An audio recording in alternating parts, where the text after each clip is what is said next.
Welcome to Watermark's Church Leadership Podcast, a conversation with church leaders for church leaders. My name is John McGee. Thanks so much for joining us today. Well, welcome, friends. Today we're talking about a leader's health, and I'm joined in the studio with Luke Friesen and Bobby Rodriguez. Guys, welcome. Thank you. Good to be here. See you. So Luke, if you remember, was back in episode 85. He talked about how to fire people and letting people go, which is a great episode if you've not heard that. But Luke is our director of operations and really one of the most well-read individuals I know around this topic of a leader's health, and I think you're really going to learn a lot. And then Bobby is our director of single adults. He is level 2 CrossFit certified, so kind of a big deal.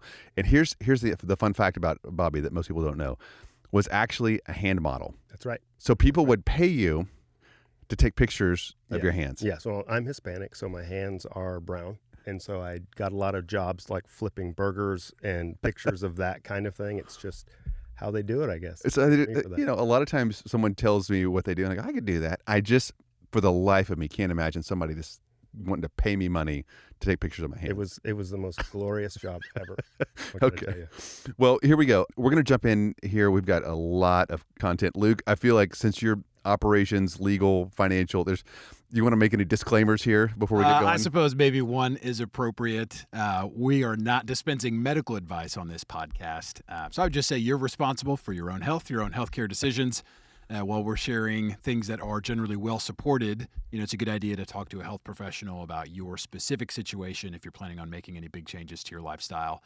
And I would also say that some of what we're sharing is original thinking, but man, we are standing on the shoulders of giants here. So I'm not trying to take credit for a single thing that I say here today, other than being grateful for the folks that I've learned it from. And then I've tinkered and experimented with a lot of this stuff myself and seen what works and what doesn't, but definitely standing on the shoulders of giants. Yes, that's right. So talk to your doctor. We're pastors. Yes, and, that's right.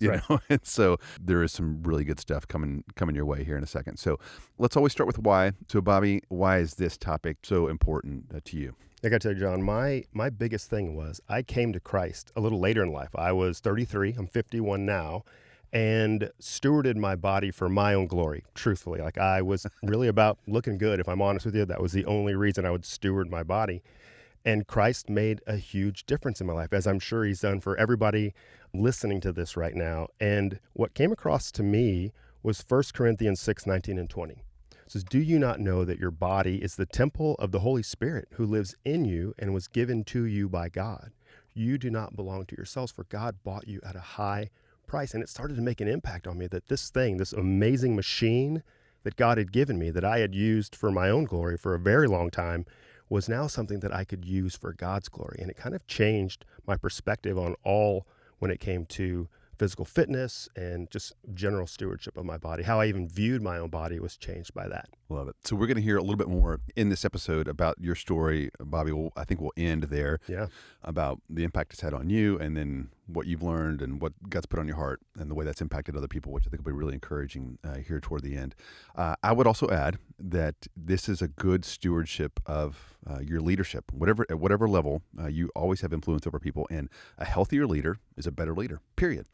And we'll talk some more about some of the downsides of not being healthy, not being in shape, not having your nutrition on point, all those kinds of things. But it has implications beyond just you. And we do need to take care of ourselves as a proper response to God, and then also as an opportunity, the stewardship that we've been given to lead or to influence. And we just get better, which means everything else around us and under us gets better if we're better. So, Luke, before we jump into tactics and specifics, anything else at a high level about? Yeah, I think the two things. One is there is definitely a burnout angle to this. I was looking at a recent Barna stat on 42% of pastors seriously considered quitting the ministry in the last year, which is just a giant number. And certainly the only reason for that is not physical, but it has to play a role. We'll get to that a little bit more, especially as it relates to sleep.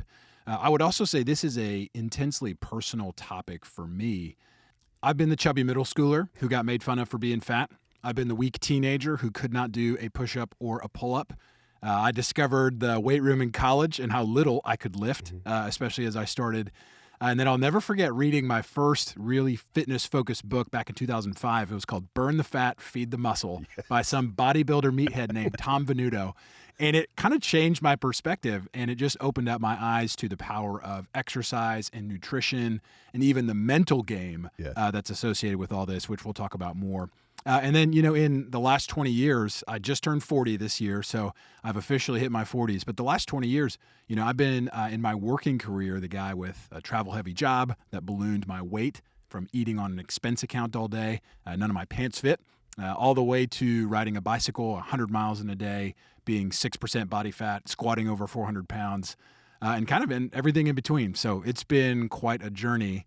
Now, like I said, I'm 40. I've got 2 little kids. So I am in this for the long haul. Yes. The personal record days are behind me. Yes. And I'm prioritizing health, useful strength, mobility, and Lord willing, longevity. Yes, that's right. Well, his personal records are behind him, but I got to tell you, it makes a man feel a little less of a man when you're watching Luke squat. It's impressive. So I will say, whenever you think Luke is in charge of administration, you probably have a connotation. I will just tell you, it's not that. Luke looks much more like an NFL tight end than he does a church administrator. If we had the church administration games, I'd like our chances. I agree. And actually, during the church leaders conference, we did a bit. Was that last year? It was. The most recent one.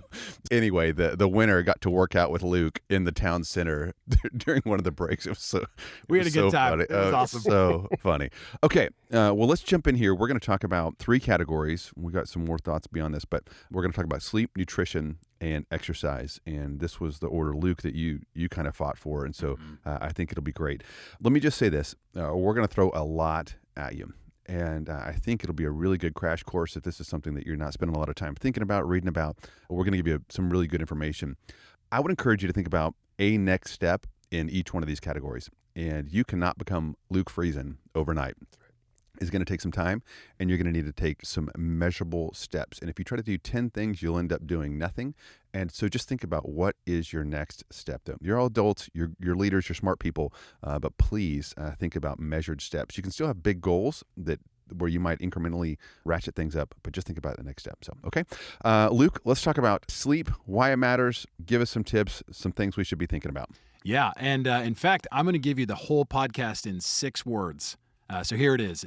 Prioritize sleep, eat right, and move consistently. There we go. That's where we're going. Okay. But obviously there's a lot more to it than that. Just eat less, move more is broadly helpful, but not specific.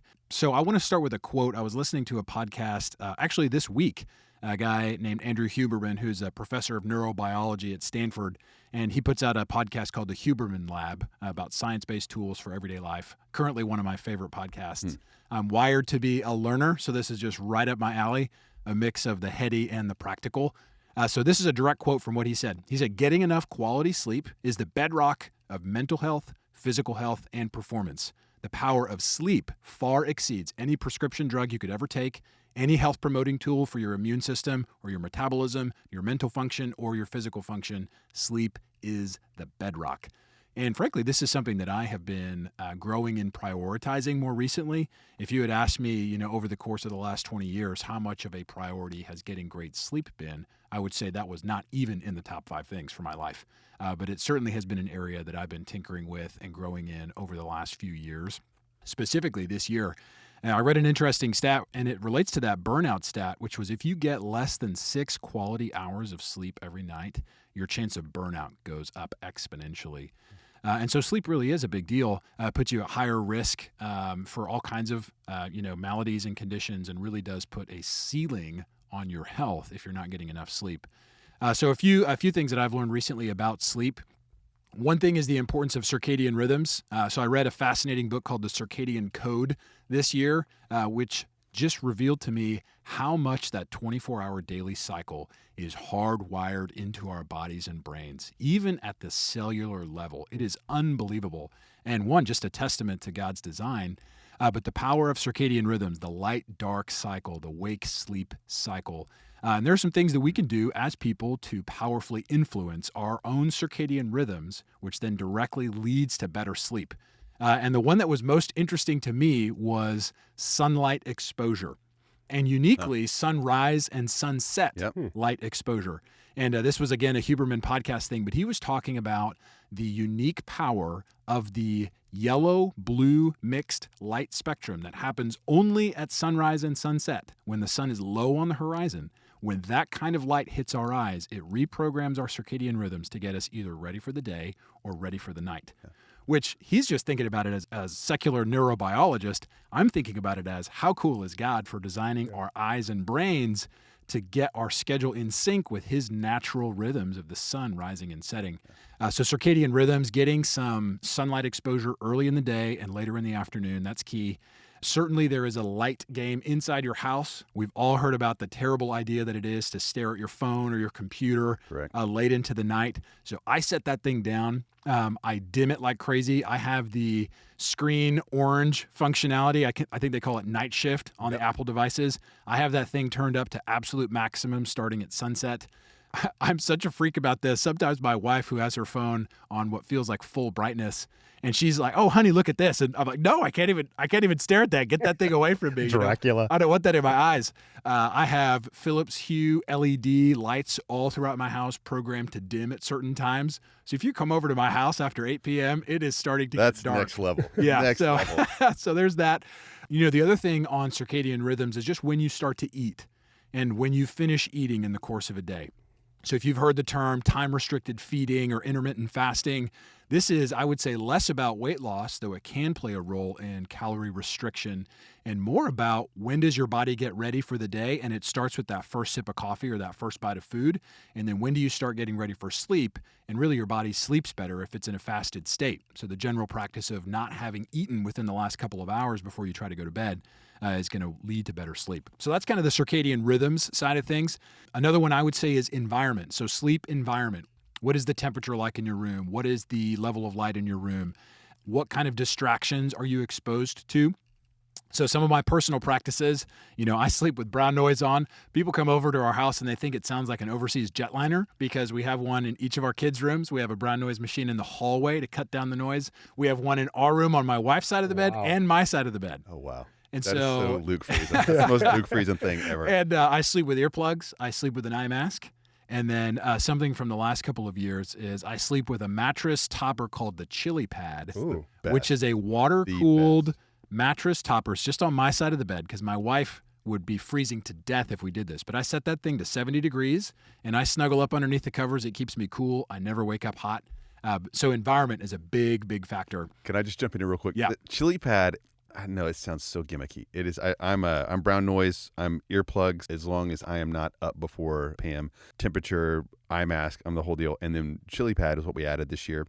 And it has been a game changer, for me, especially in the summer when it's hot, and if you don't want to spend $1 million a month cooling your house in Dallas.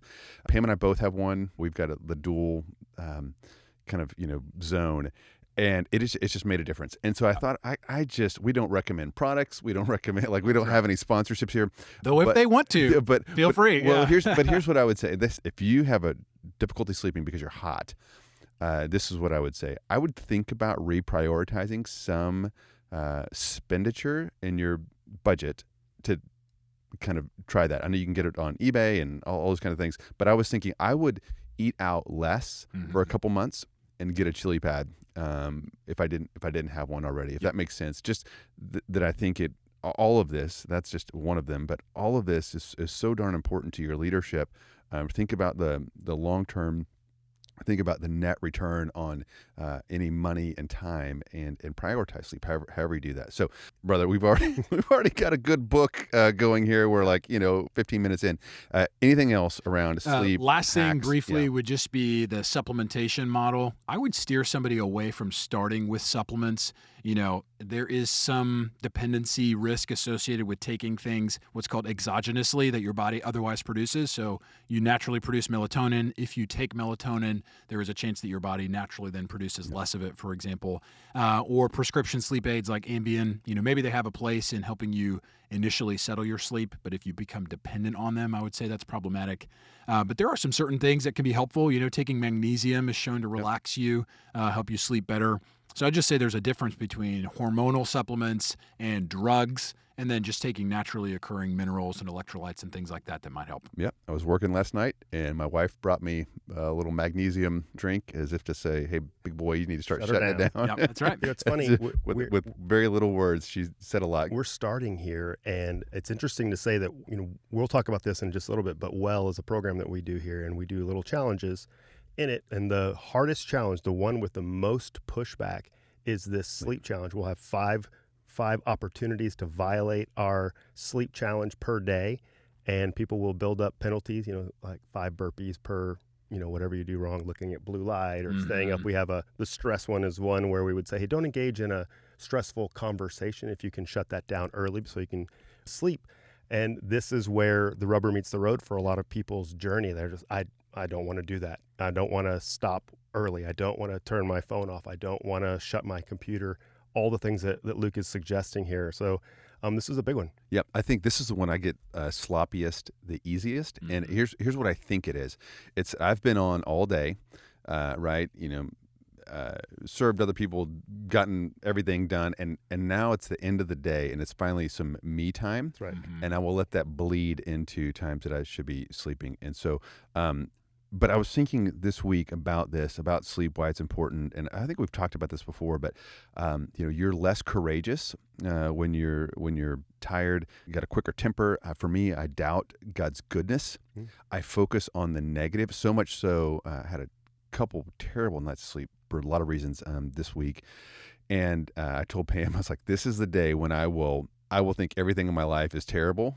And what I learned to do is not even give it any voice in my head. I literally put it in a box and go, I will not even address this. And sure enough, some of the crazy came in, and I know myself enough to go, all I am is tired. Nothing is wrong with my life. That's all it is. Once I was back on track, everything's amazing. And the other thing I thought about, I noticed on those 2 days was I had no big, new, compelling ideas. Of course, and of course.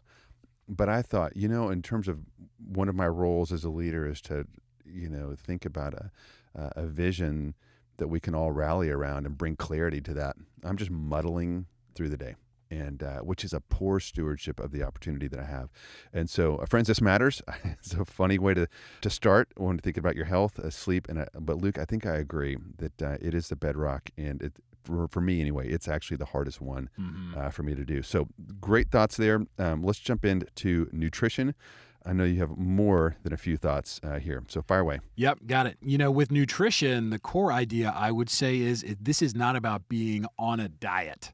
Nobody wants to be on a diet, which is temporary and restrictive. The phenomenon of yo-yo dieting is so common. You change your lifestyle for a short term. You maybe lose a few pounds and then you bounce right back. You maybe regain all the weight that you lost plus some. So we're not talking about being on a diet, but building healthy, lifelong habits. So to go out to the 50,000 foot view, this is the long game. This is making incremental choices over a long period of time. But then to zoom down to the almost microscopic level, every bite is a small but important choice. Yeah. So you got to have the big picture in mind as well as a handle on some of the details, if you will. So a few big things as it relates to nutrition. Some of these will not at all be surprising, but calories. That's the first thing that a lot of people think about for good reason. So if you're thinking about the pyramid of what things about my nutrition affect my health and physique, the most direct thing is your calories. So your calories are going to basically tell you how big of a person you're going to be. So calories will influence your weight. If you're eating more calories than you burn over a long period of time, you're going to gain weight. And if you do the inverse of that, you're going to lose weight. Energy balance is a real thing. The other thing underneath calories is your macronutrients. So within calories, if I'm pulling in 2,000 calories a day, how much of that is protein? How much of that is fat? How much of that is carbohydrates? And as I've read it, if you nail calories and macros, as macronutrients are called, that gets you 80% of the way there as it relates to your physical health and nutrition. And then there are other things that if you want to get into it, you can dial in that will take you kind of to that 100%, if you will. When and how often you're eating, your specific food choices. Okay, so if I'm getting protein, where am I getting that protein from? And then also supplementation and hydration. So those are kind of the 5 things: calories, macronutrients, meal timing, specific food choices, and then supplementation and hydration. So those are the big things that I personally keep in mind. In general, I expect that most people are not getting enough protein and are probably eating too many carbs, maybe a little bit too much fat. And there are obviously the fad diets out there. You could go keto, you could go Atkins, you could go paleo, you could go all kinds of different directions.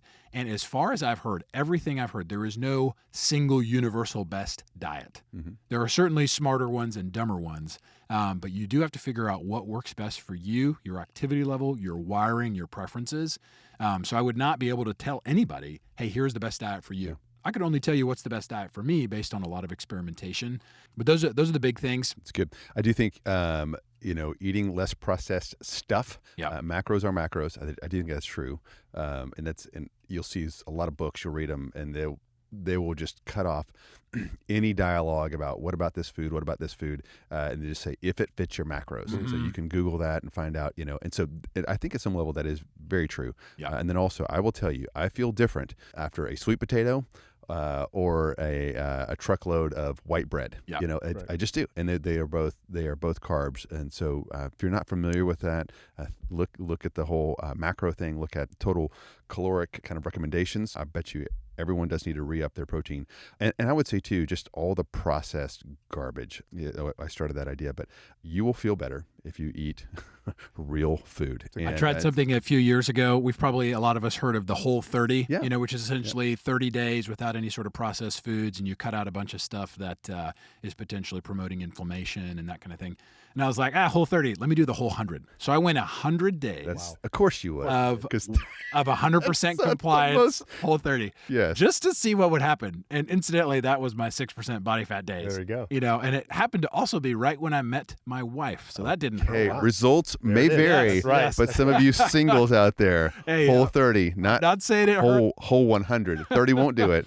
100 is a magic word. But I did feel incredible. But I also was not kidding myself that was going to be the rest of my life. Right. Yeah. Because part of this is, kind of the 80-20 Pareto principle. Moderation is the king here. I've heard it said, hey, be moderate in all things, including moderation itself. So at times I throw down, right? I love eating poorly sometimes. Yeah, man, you put me in front of some baked goods, I could go crazy with it. I do want to talk later on in the podcast about the mind game as it's associated with food, but a couple other thoughts here. In general, you have the school of thought of being really precise on your calories and macros. And then you have the other school of thought of, hey, some general guidelines. And I would say this is based on your personality. I am a very detailed, specific person. My wife is a gist person. She would hate tracking calories and macros. It would never happen. And so for people like me, I use an app and I plan my meals and I know to the gram if I'm weighing something out. That is not most people's game. But I found a really helpful guide from a CrossFitter guy named Matt Chan. And he was just saying, hey, 40% of your calories should be protein, 30% carbs, 30% fat. It's just a good general rule. And then how does that actually break down in real life? For protein, it's generally palm-sized servings, 2 for guys, 1 for women, of protein. So a palm-sized serving of protein each meal. And then a fist-sized serving of vegetables, 2 for guys, 1 for gals. A cupped hand's worth of dense carbs, so think the rice, the potatoes, the starches, 2 for guys, 1 for gals, and then a thumb-sized serving of fat, 2 for guys, 1 for girls. So you're using your palm and your hand and your cupped hand as measures of, am I getting protein, carbohydrate, and fat at each meal? It's really good. You can Google that and you can see those diagrams there. And so I think keeping it simple, again, coming back to that, keeping it simple. No, there is one Luke Friesen on our staff, and no one can tell you to the 0.5 how much protein they ate yesterday, except Luke. And so keep it simple, and I think that's a really good word. Okay, something I'm just so fascinated by, supplements. Give us a few thoughts there. Yeah. And if actually I could take it back one click and then hit the supplements. This idea of when do I need to eat and how much, I experimented with fasting this year, not for spiritual reasons, but for physical reasons. And I went as far as a 4-day water-only fast, just frankly to see what would happen. And I definitely didn't enjoy it. But what it did teach me was you can skip a meal and be okay. You will and live. So what I would tell you is it's better to make a good choice later than a bad choice now. and you could survive. You could skip breakfast or lunch or dinner, even a whole day. And oftentimes the jitters that you feel from not eating, you actually need a little bit of sodium. So you could sprinkle some table salt in a glass of water and down that, and you will probably feel just fine. Yeah. So back to the supplementation question. Generally, there's a lot of hocus pocus out there with supplements. A lot of this claim has not been evaluated by the FDA. That's right? So, but there are some things that are pretty well researched, pretty well established. So some of the things that I do consistently, I take creatine, monohydrate, which generally helps with muscle building and recovery, but also has some really interesting research around it related to cognition and mental performance. I take a multivitamin, kind of a one-a-day men's kind of a deal. I take fish oil, which not only has cognitive benefits, but also mental benefits, shockingly enough. Man, there was a study that I recently heard a podcast reference, which was taking a certain amount of fish oil produced the same amount of benefit for mental health and antidepressive symptoms as taking some antidepressants. So am I telling you to get off those if you're on them and take fish oil instead? No. But there is something to be said for, fish oil may play a really valuable role. I also supplement with some whey protein. That's typically one of my meals, just an easy way to up protein in your diet, power quick shake. And then I personally get a lot of greens in my diet. I make sure to eat, typically with dinner at least, a lot of green leafy veggies. But you could take some supplements. Athletic Greens is one. There's some stuff on Amazon that generally gets you probiotics and greens and some of the value of eating your veggies, as your mom used to say, without having to choke down, a couple of cups of broccoli if that's not your thing. Yes, that is exactly. So bodybuilders call about their stack, right? That's right. That I have exactly the same stack. Yep. Except my multivitamins come from my green drink. I use a different brand than you do, and I will. This is just interesting. I can't remember if I've said this on the podcast before, but I started taking. I actually went back and looked at my Amazon ordering history. I started taking a green supplement in 2014 that has probiotics in it, and I have not missed a day of work. I've not been sick, minus one day of. I did get COVID. We were in New York City. I went to a concert and a sporting event during an outbreak. I might as well have licked the guardrails, the handrails. And, hard to dodge that one. So that's my own doing. But other than that, I've not been sick. And I honestly think it's the probiotics, and not that anything else is going on. Your immune system lives in your gut by and large, which is an amazing fact. If I had to guess. And I also don't have little kids too. So the petri dish of infection that is little children, is kind of aged out of our house. So Bobby, anything else here before we wrap the section up? So Luke has gone deep into, hey, here's some stats, here's some specifics, here's some ways, and talked a lot about discipline. 100 days of a Whole30 and then 4-day water fast. That's crazy, but awesome. I love and I celebrate Luke in that. What I want to talk a little bit about is this idea of nutrition, how we come to it. It's just a little bit exercise and sacrifice. My good friend Wes Butler on staff, he's gone through our little program, which we'll talk about in just a second. And he came to me and he said, hey, Bobby, I just need a solution. I want to work out a little bit. I don't want to be full-time. My wife and I can't spare the time. I just want to lose a little bit of weight. And I just said, here's the deal, Wes. You need to consume less calories than you expend every day. And I gave him a rough estimate. Hey, 500 calories. Let your watch and your 2,000 calorie a day baseline tell you how many calories you've spent today.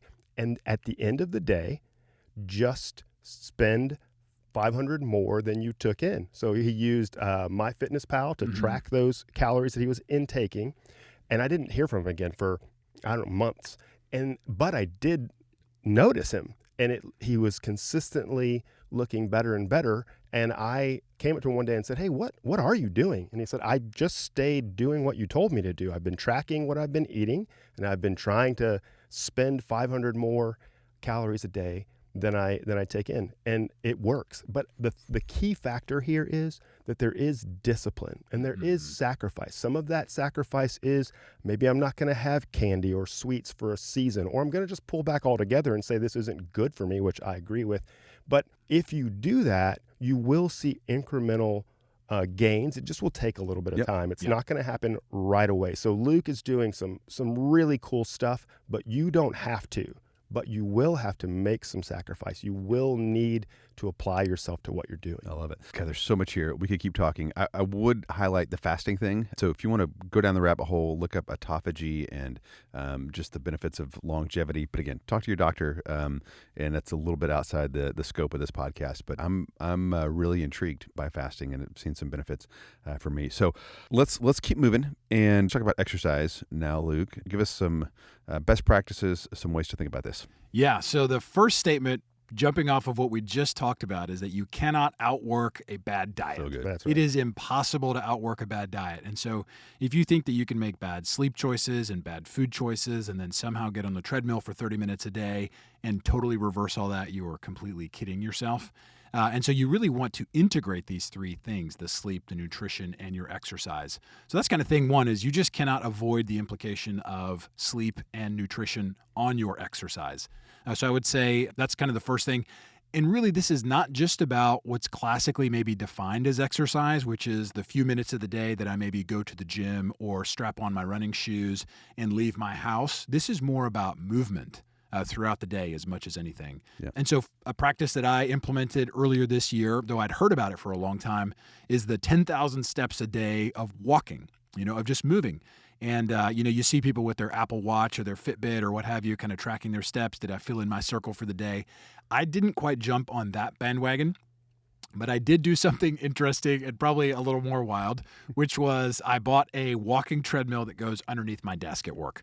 And he's not human, ladies and gentlemen. He's not human. And so I jumped on cyborg. Facebook Market and paid a few $100 for this thing, hauled it up to my office, and really kind of figured it out. Now, there are some things that I have a hard time doing while I'm walking. It is not the place for deep, thoughtful work, but I can do a lot of stuff. I can have a phone call. I can punch out some emails.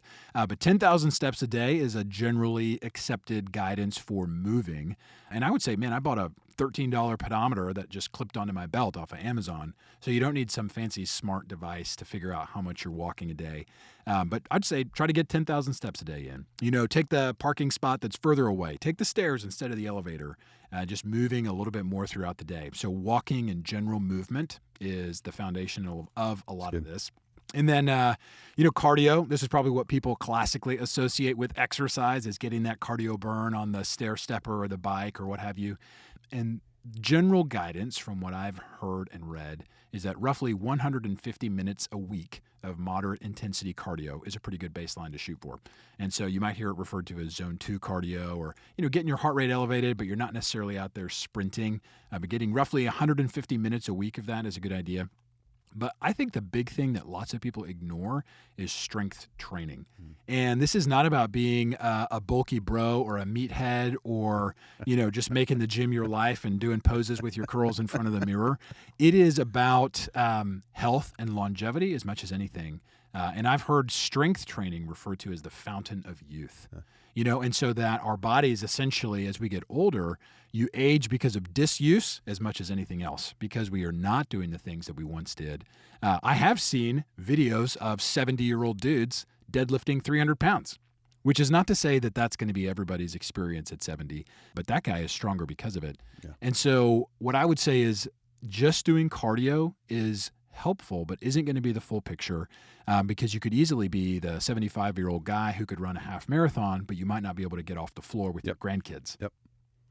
So that's, I would say, prioritize some strength training. Working on your weak spots, mobility, dysfunction. I played college rugby. I was in a lot of scrums. I have a bad lower back. I have to be very careful about that.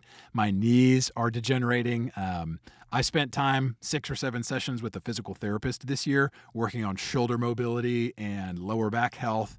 And so I would say if you have chronic pain or if you have inhibitions or restrictions, consider investing some time in perhaps a little physical therapy, stabilizing your core, not just getting out there and trying to squat heavy or bench press. But yeah, so that mixture of general movement throughout the day, some periodic cardio, and then some strength training. But I think maybe the biggest thing with exercise is, how do I do it all? How do I squeeze it all in? How do I fit this into my life, especially if it's not a part of my life right now? And so one of the things that I think I personally excel in, or at least try to, is minimizing friction between my everyday life and health. So meaning the harder it is to make healthy choices, the less likely I am going to be to make those choices. So how in the world can I minimize friction? So a few of the particular practices I have is my workouts are on my calendar. I mean that literally. It's on my work calendar. That is there. I see it. I have a Peloton bike at my house. I picked it up this summer off of Facebook Market. It's just part of my new morning routine. I started waking up 30 minutes earlier, going to bed 30 minutes earlier, jumping on that thing first thing in the day. So 5-6 days a week even. I just get 20 or 30 minutes of cardio in, which was a totally new practice for me. I recently went to the doctor and just got a physical and whatnot. And he's like, dude, your blood pressure looks amazing. What have you been doing? Oh, I picked up this Peloton and I've been doing cardio for the last 3 months. So I have seen that. That's at my house. I already talked about the treadmill underneath my desk to try to minimize the friction there. I did a 12-week resistance band workout program for the first time this year, just as an experiment to see how would I like working out with bands. You could buy those off of Amazon. You could set them up at home, in your office, anywhere. They're super light, super portable. You can get some resistance training in with those really easily. Yeah. Okay. Bobby. Yep. Someone listen to this and go, my head absolutely hurt. Yeah. And I'm gonna go get a scoop of ice cream right now because I can't do any of that. Right. I don't do any of that. The thought of treadmills, Pelotons, bands, weights, mobility, PT, I'm out. I don't even know where to start. I'm completely overloaded. So what would you say, which I've seen you do repeatedly with people, where would you start if none of that is on your calendar? So I'm just going to start with starting. We've got to do something. And as Luke is saying all that, I'm thinking exactly that. Like, what about the guy who's just sitting in his office right now and is wondering, man, I don't do anything. I would say stand up while you're listening to this podcast There you go. right now. Right now. That's the way to start. Okay. And, I have a dog named Millie and a wife named Stacy, and they both love attention. Yeah. And getting out and just walking with her makes my day, the dog's day, and her day. And that's a great starting point. If that is that the thing that you can do, move. I think the 10,000 steps idea is a great one because most of us have an Apple Watch or something that's monitoring our steps, to be able to find some small goal to attain and then move to the next thing that you can do. I think once the bug kind of hits you, it's hard to stop that ball from rolling, and you'll want to kind of pick up the next thing. Yeah, for sure. That's good. So I think body weight, you can do a lot. If you just Google body weight workouts, you do push-ups, sit-ups, air squats, some sprints, you can get a lot done, and then you can progress to something else. So you don't need a gym membership, even to have, quote unquote weight training. You don't even need weights actually, but you get a couple of dumbbells, throw them in the backyard, and then I think, Luke, the takeaway is knowing yourself, experimenting. I've gotten back into some weightlifting. I have a hard time doing that during the week. I try to go 3 times a week. I generally can find somewhere between Friday and Sunday night, I can find two blocks, which means I only need one more before Friday, and that kind of works for me. And I've got some weights in the backyard that I can do some really high intensity stuff. I mean, I can just completely lay myself out in 15 minutes that I don't need to go to the gym. I could literally come home, put my bag down, go out, destroy myself before dinner, and I've checked that box. So know yourself, walking the dog. If you need an excuse, get a hyperactive dog. That's and if you need an excuse to get outside, get a hyperactive dog. So lots of ways. Just know yourself and take a next step. And you don't need to be on the cover of Muscle and Fitness for church administrators like Luke. Just think about what's your next step. So, okay, let's think about, Bobby, we touched on this a little bit, but let's talk about just, guys, I heard all this. I'm a little bit on overload. Some guys are loving it. They want a part 2 of that. Maybe we could come back and dive deeper. But how do we start? How do we think about implementing? How do we think about not going hard for 2 weeks and then quitting? This episode will be released in January, so a lot of people are going to be thinking about this. How do we not fade out? How do we make this a lifestyle? So thoughts on that? I think Luke would love to hear this part. It's probably what he's doing regularly, but quantifying and qualifying everything that you're doing. So just keeping some records, really easy. And it's one of the things that I find the most engaging when it comes to my workouts. We have a workout facility on our 9th floor of our office tower. And all along all of the windows that we have are workouts that we've written down. And there are certain workouts that we go to consistently. Very basic. If you've taken a few weeks off and you want to kind of reassess where you are, we do something we call Becca's Back. And it's a few different movements together for time. But you can do that in your backyard. You can set a goal. My son and I have done some fun stuff, 1 push-up a day until We can find out what's our max to push in a day. But while you're doing that, you're gaining strength. So there's little ways to mark what you're doing, to go back and measure, to test. I think that really helps a lot on the implementation. I love it. Thoughts on that, Luke? I think the mind game or the mental game of health is just as important as any of the physical choices that you make. Back to that book that I read back in 2005, Burn the Fat, Feed the Muscle. He had a whole section talking about your self-conception, which is also a biblical concept. You think about Romans 12, be transformed by the renewing of your mind. And I would say health and fitness needs to be an outside, or not an outside in thing, but rather an inside out thing. So it is an outflow of who I am, not just something that I do to myself. Now, you're probably going to start by feeling like you are doing this to yourself. The law of thermodynamics is still true. An object in motion tends to stay in motion. An object at rest wants to stay at rest. So there is some inertia to overcome here. So I've also done some studying on the science of motivation and how do you get started doing something and then how do you stick with it? And it's easy to get motivated, right? You read a magazine, you go to the gym, you look at somebody and you're like, man, I would love to look like that, do that kind of thing, and it could be anything. Preach like that guy, minister like that gal, or, whatever, something in the weight room. So motivation is easy. But no matter who you are, motivation eventually runs out. And that's not unique to you. So do not feel bad if all of a sudden your motivation flags. That is universal. Your motivation will flag. But the general progression is you move from motivation to discipline, from discipline to habit, and then from habit sometimes to passion. So as you could probably tell, this is an area that has progressed from motivation all the way to passion for me and certainly for Bobby. But you don't have to stay or you don't have to rather go to the passion side of it. You could just stay at the discipline side of it. Knowing that your motivation is going to go away, the next step is discipline. So the power of habit and the mind game here, I'd love to spend a couple of moments just kind of talking about that. So a few thoughts in this space. One is accountability. So much like the Christian life, health and wellness, this thing is better together. Man, view your health and wellness as a team sport, whether it's with your roommates, whether it's with your spouse, whether it's with your friends, your colleagues, maybe even.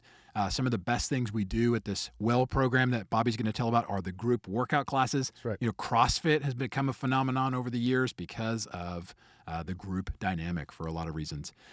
Something that I've done personally is use this app. It's a free app that I found called Habit Share.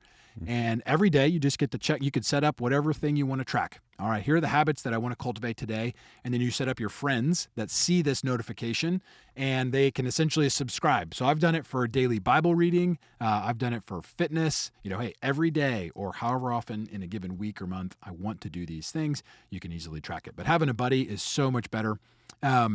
Another thing for me personally in the mind game space is when and where do I apply my filter, specifically as it relates to healthy or unhealthy foods. So I've kind of joked with my wife, hey, if this thing is in our house, it is fair game. So I can't buy it. That's where my filter lives, is at the store. I do online grocery shopping, curbside pickup, trying to minimize impulse buys. I love that. Smart play. Because if it's in my pantry, it's going down. And it is definitely within limits. So I would say whether it's at home or at the store, not keeping the unhealthy options front of mind and front of eyes, but really this idea of habits and rebuilding, renewing my mind, reprogramming my self-conception. To take it back briefly to my own personal story. Like I said, I grew up as a chubby middle school kid, and felt like I was inadequate physically.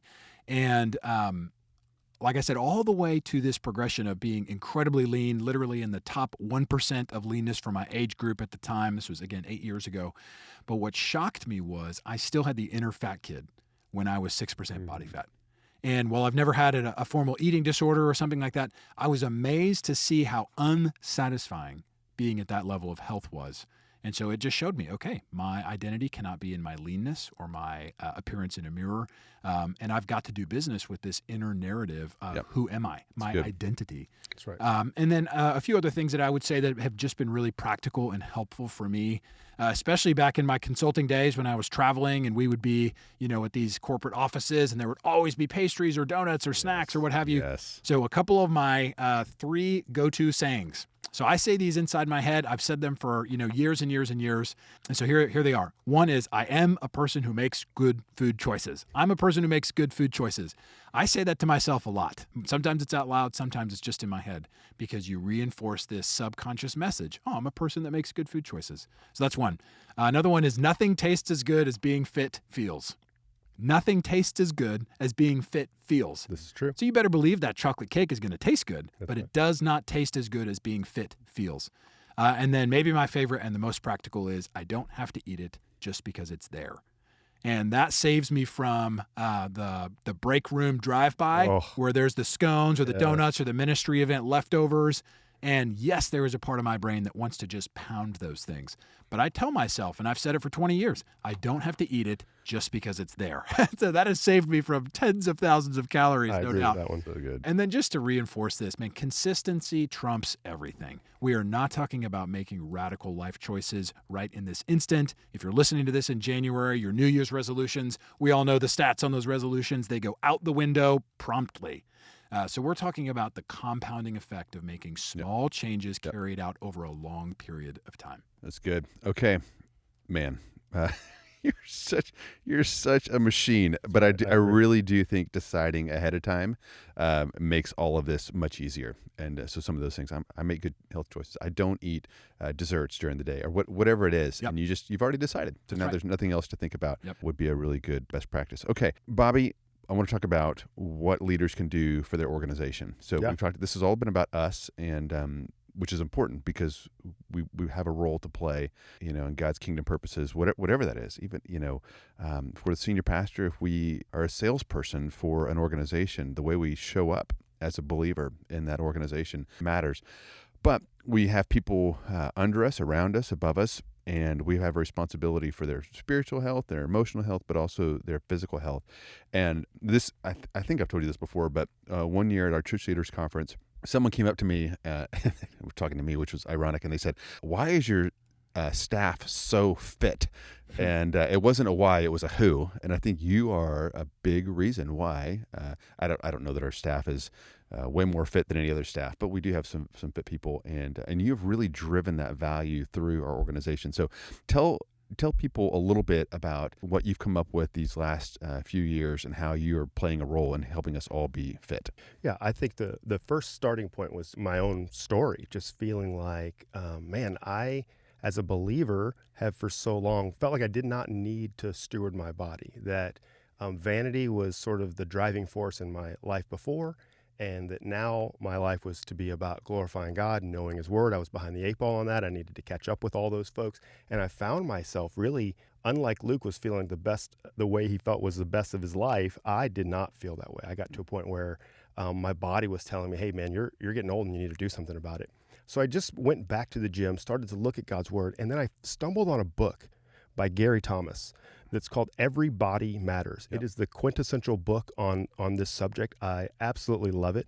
It led me to start thinking about this idea of stewardship of your body. And then I walked into a CrossFit gym, and what I saw in the gym was that it's everything you want in a Christian community, except the center of it was fitness rather than Jesus. Mm-hmm. And so I thought, well, maybe I can interject myself into that and have an influence and see how that goes. And I was just totally dove in. I absolutely loved the idea of CrossFit, the fact that it was quantifiable, that, that there were certain aspects that were measurable, and this is what right movement looks like.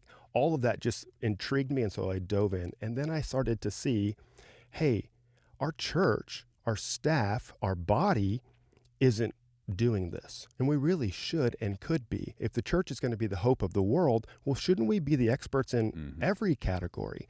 And so I thought, well, maybe we could do something. I connected with a few people on staff, Scott Kadersha being one of those, I'm sure has been on the podcast 100 times. And he and I worked together on this program called Well. And it's a 12-week program. We invite a specific number of people to come each time, generally around 20 folks. They commit to coming. 3 workouts a week with 3 lessons attached to those workouts. They're led by myself and a few other coaches, people who are on staff who have some training in physical training and PT.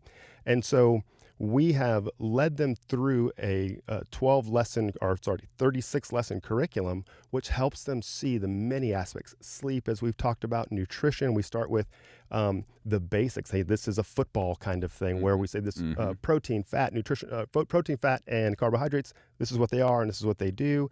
People from our body have come in and given their expertise to our curriculum. It's been amazing. But at the end of the day, what we see as our biggest impact is that people see that their body is not their own, that it's simply something that they are stewarding for God's glory. Our consciousness resides in these bodies, and it's really hard to make that separation, but we help open that door for them. And then what it's led to is really some great camaraderie on our staff. I feel like of our 250 people on staff, there's probably 40 of us that have varying exposure to our 9th floor gym. And we all just kind of have a little knowing wink with each other that we're going to be working out with each other, holding each other accountable, enjoying what it looks like to steward your body for God's glory. So that's generally the story of what we did. Yeah, and so at the Church Leaders Conference, we do a workout every Wednesday morning. Yes, sir. So you'll see and it's the same workout every year, Yeah. so you can measure yourself and come see how you did That's the year awesome. before. That's great, brother. It has been really fun to see the change on our staff. It's at 5:00. That we have a rule that you can't slam any weights upstairs during the workday, but at 5:00 all of a sudden you'll start hearing the floor pounding because it's on the 9th floor and you can hear it. Or if it happens before 5:00, you'll hear Luke's footsteps pounding on its way up the stairs to tell them they can't be dropping That's right, the weights. because generally the weights are right above my office. Yes. So if anybody's dropping it, I'm the one who feels it. I may go up there tomorrow. So if you want to work out at CLC, come on Wednesday morning. Yeah, every year Bobby leads a workout. But that's an example that's kind of on the extreme, of how you can help an organization. Bobby's been really fun.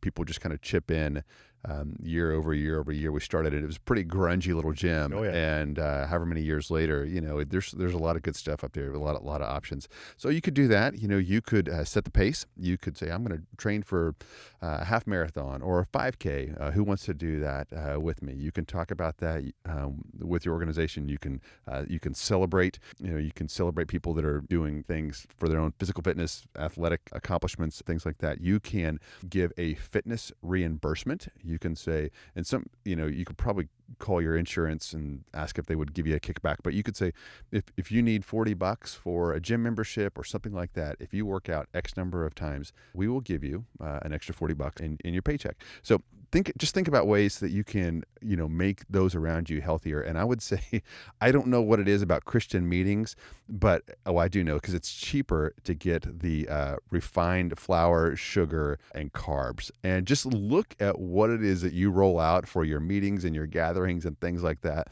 and go, is this the best thing we could be fueling our bodies with? Can you make some steps there? And but Christians, it's hilarious. We roll out some really, really unhealthy stuff. Are you advocating for keto communion wafers, John? There's probably a market. If ever there was a market for that, anytime in history, it would be that. So I'll give you both the last words, and then we'll wrap up. Yeah, just a few resources that have been helpful to me. Bobby referenced the Everybody Matters book by Gary Thomas. Atomic Habits by James Clear. This is a great book for you to read if you want to think about the science and practice of habit building, making small incremental changes over a long period of time that can have a big result. My wife would say that was probably her favorite book of the year. She read it this year. Eat, Move, Sleep by Tom Rath is another really practical, cookies on the bottom shelf kind of book as it relates to wellness. And then one thing that just came to mind where you were talking about running the 5K, John, is if you're starting on the couch, you can actually Google couch to 5K. Yeah. And there are programs out there that just take you from, all I do is sit on my sofa all day, and all right, I can safely and healthily accomplish a 5K. Yeah, it's good. And for me, I would say Luke's going to give you all of the great stats. He's going to give you the great resources.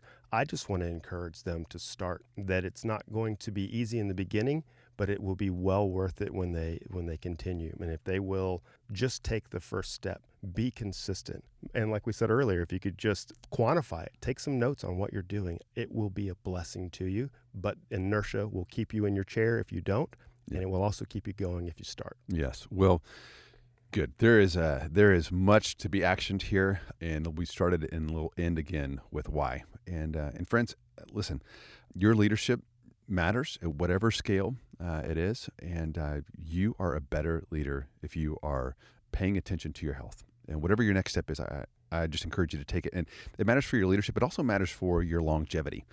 And, God's got you where he's got you for a reason. And you can, by a lack of paying attention to this stuff, you can actually shorten that season.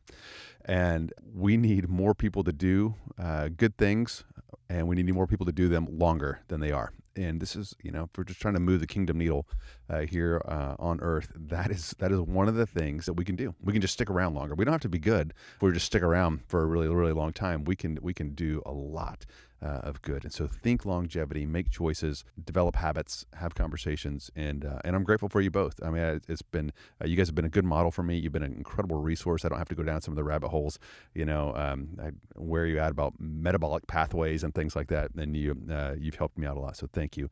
So friends, take a next step, jump in, get some other people around you, and pay attention to your health, because your leadership and your longevity matter. So if you have any questions, any comments for us, or ideas for future episodes, as always, you can reach us at clp@watermark.org. That's clp@watermark.org. We'll talk to you again next time.